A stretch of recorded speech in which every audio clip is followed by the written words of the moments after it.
Well, first, let me say it's good to see all of you here and have some fond memories. Coach Wise and I played for the same college coach. Coach McCollum was at Livingston, I think, when Coach played up there, and he came to Troy the next year, and I followed, up there, and was able to play a year up there before I was in an accident, and didn't get to play much anymore, but tried to be a good student of the game. And talking about fundamentals, that's one of the things that I helped Coach Wise was good with. He helped me there, and I think I learned something from every coach that I played for or with. This is a little amusing.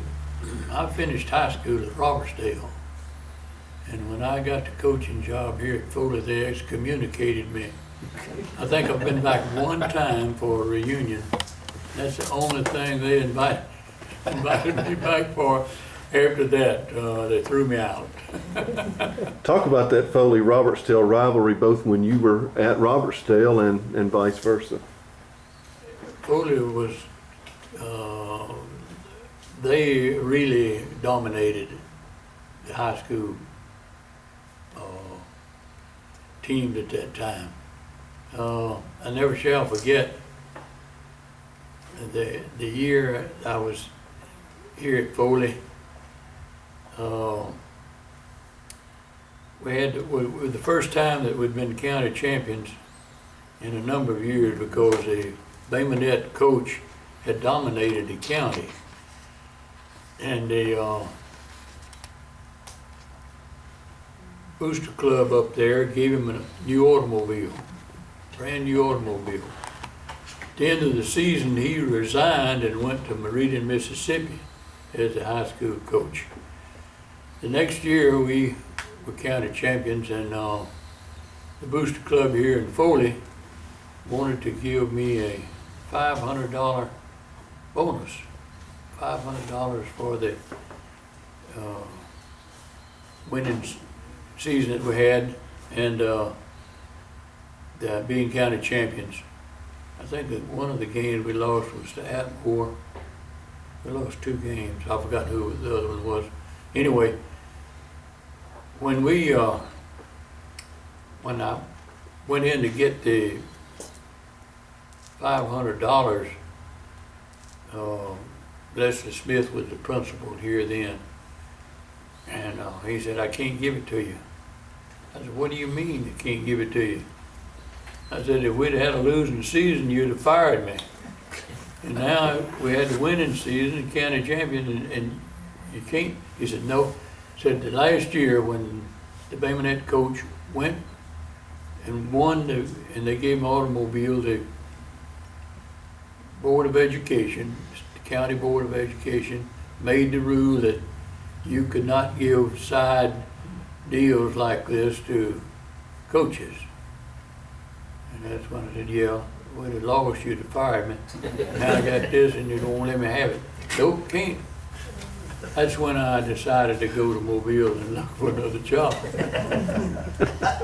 And I did, but I didn't stay in the coaching profession. But I have fond memories, and was a wonderful experience that they let me have that experience, that situation and circumstances. Thank you. My name is Billy Walker. I played 4 years with varsity football at Foley High School under 3 different coaches. Bill Meredith, Coach Bill Meredith, Coach Wynn Wise, Coach Ivan Jones. Then this game we just watched in the excuse me, McGill game, I think that was one of Foley's finest hours at that time. It was my privilege to play with one of the best running backs in Baldwin County and South Alabama's ever seen, Bobby Lauder, and also to play against probably the best fullback in South Alabama, Ed Dice. We were fortunate to win the game, but in my estimation, it was a classic. Thank you.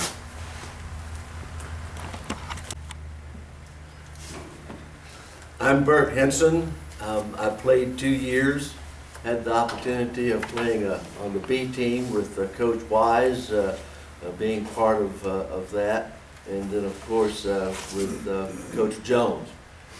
There are a couple of things that I remember. One is that although I did letter, I spent more time watching the game than I did playing the game. That only meant that we were a very strong bench, and if Billy Walker or some of the Ed Gavin or some of these other guys screwed up, guess what? We went in. And I kind of think they kept that in the back of their mind. If they were going to maintain that first string position, they had to produce. Both coaches were teaching coaches, and I know that sounds redundant because coaches are teachers. But these guys taught us some very basic things that kept us in good stead for the rest of our lives. Those were some amazing lessons that we were taught as young teenagers. However, I would say one thing about Coach Jones. If he didn't like the way we were tackling, and when we would have that practice, he would simply say, "Give me a helmet and let me show you how it's done." No pads, no nothing, but a helmet. And I often wonder, well, why did he even put the helmet on? He was one tough dude, as they say in today's vernacular. I have actually seen what you've described when I was playing as a young guy. I have seen it as recently as a year or two ago. Doing that same thing, Coach Jones out helping with Keith's junior high, basically almost getting in a stance and fundamentals. I liked what you said about the fundamentals because Coach Jones is definitely a fundamentals kind of guy.